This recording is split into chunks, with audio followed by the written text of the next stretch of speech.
Some of my favorite things in life have the initials FF, like fast food, and the Fast and the Furious movie. Hey, Mia, you better hide your baby, or I'm just playing. You better hide that big ass forehead. I'm just joking.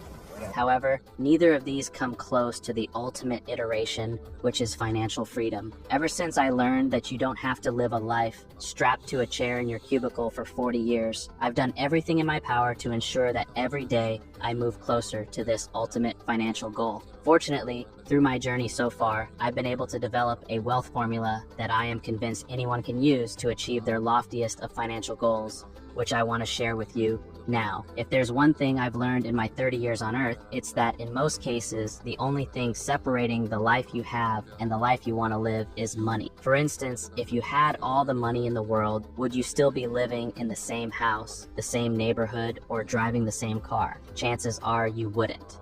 For others, having significantly more money would grant them the ability to leave a job they hate and pursue something that truly fills them with joy and satisfaction. In fact, if you ask me, one of the biggest travesties in life is working a job you dislike, or in many cases, hate. Now, it's easy to live your day-to-day life and think that it's only you that may have these feelings. But if you presently don't look forward to clocking into work, then know you're not alone. Ask yourself, do you really want to be taking orders from a boss or leaving work unhappy for the next 40 years? Most people don't, and this is just another reason that striving for financial freedom is so important, because this is a fate you don't have to realize. Now, if the thought of trading in the majority of your life's clock at a job you don't enjoy isn't enough to get you on the financial freedom train, then one other critical reason to strive for financial independence is for those you love. Presently, people are working more hours than ever, which leaves little time for family and friends, which, if you ask me, are the most wholesome sources of happiness we have. Therefore, without financial freedom, not only will you be destined to stay trapped under the artificial lights over your cubicle for the next 4 to 5 decades, but you will inevitably be giving up precious time with those who mean the most to you.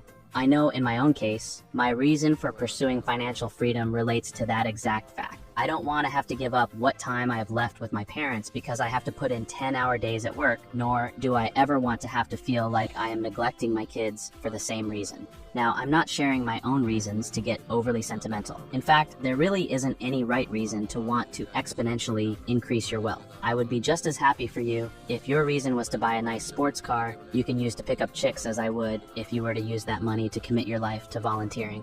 But the point I am getting at here is that you need to understand why you want to be financially free if you are going to have any chance at ever achieving this lofty financial goal. Once you have your reasoning locked in, it will be the time to get to work. It's at this point that you're ready to deploy the wealth formula that will get you to the financial freedom lifestyle you desire. What is that wealth formula, you may be wondering? It's what I call the team model. They say that teamwork makes the dream work, and while you definitely don't need a team per se to achieve financial freedom, the team model is essential in moving you in the right direction. The first step in the team model is think. Let me ask you this. When was the last time you set aside time just to think? For some people, they may have never done this, and that's not surprising. As Henry Ford said, thinking is hard work. That may be the reason so few engage in it. And he was right. Sitting around with your thoughts can be painful for some and boring for others, but it's absolutely critical when striving for financial freedom. Why is that, you may ask? Because achieving financial freedom requires a plan, and to develop this plan, you need to put your brain to work.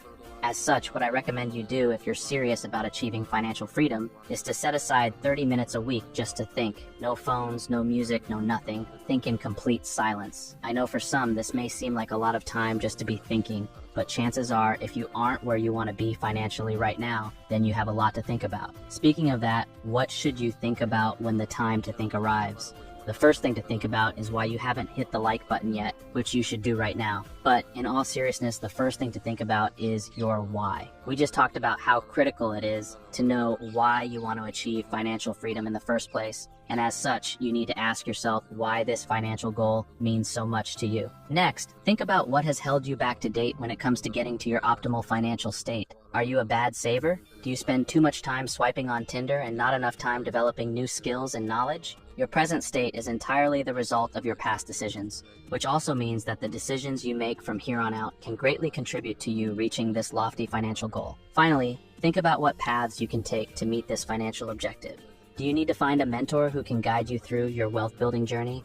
Do you need to quit your job or get a second job to make it happen? These are all things to ponder. And once you have this routine in place, you can move on to step number 2. The second step in the team model is earn. This is by far and away the hardest step of the 4, but is also the most impactful in actually achieving financial freedom. Chances are, if you are making a massive income right now, you would already be financially free, and given you aren't, it's wise that you start to increase your total earnings. Now, this step is a struggle for people mainly due to the fact that no one ever teaches us how to make money. We are guided to learn a set of information at college and use that knowledge to the best of our abilities to land a job. That's basically it for most people. But when that doesn't move your financial freedom needle, what do? Well, fortunately, I'm here to tell you. To make more money, you have 4 options. The first is to scale up your 9-to-5 income. You can do this by continuously acquiring expertise in trending areas of your field of work. Then, once this expertise is acquired, scale up the corporate ladder by moving companies every 2 to 3 years, as this is how you can maximize your salary. Alternatively, you can create some sort of side hustle. If you aren't averse to putting in extra time after work, then this may be the best alternative and can of course also be combined with the first option I shared. For me personally, I started freelancing on the side, and this has dramatically changed my income over the years. My best advice is to learn a profitable skill you can sell to clients to make extra income versus doing low skill work like joining the ride-sharing economy or filling out garbage surveys online.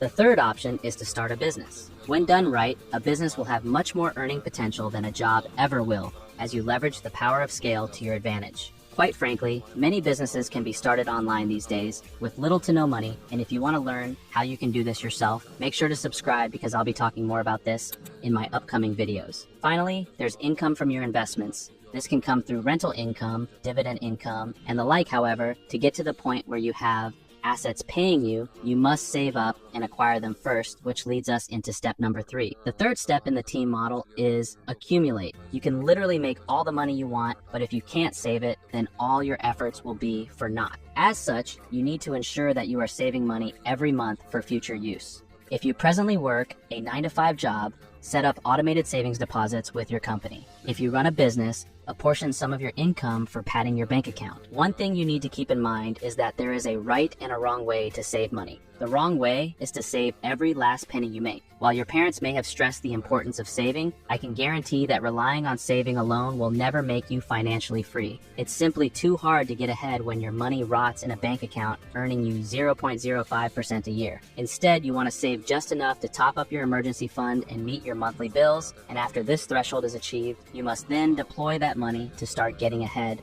which leads us to the final step in the team model. The fourth step in the team model is multiply. If you paid attention in math class, then you'll know that numbers grow faster through multiplication than through addition, and this simple lesson is key to getting you over the financial freedom hump. Unfortunately, nearly 50% of Americans try to achieve financial freedom the hard way by working and saving alone rather than investing their money and having their money work for them. Sadly, most people still view money as a mode for exchange when in reality, it is so much more. Money is a tool, and quite frankly, those who deploy it the best get the furthest ahead. This is why if you want to start making meaningful strides in your quest for financial freedom, you must make your money work for you through multiplication.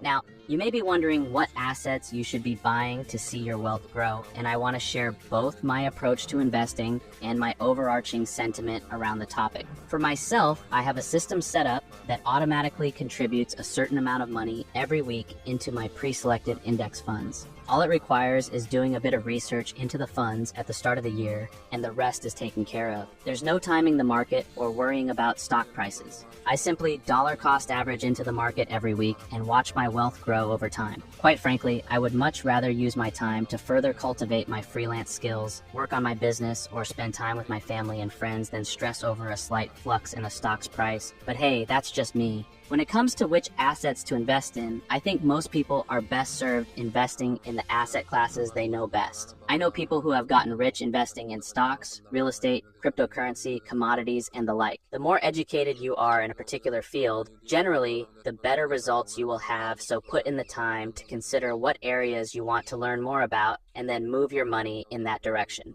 The final piece of this puzzle is to simply rinse and repeat. Make more money, invest more money, and then reinvest that money from those investments to again make more money. Then, sprinkle in a bit of patience and financial freedom will be soon within your grasp.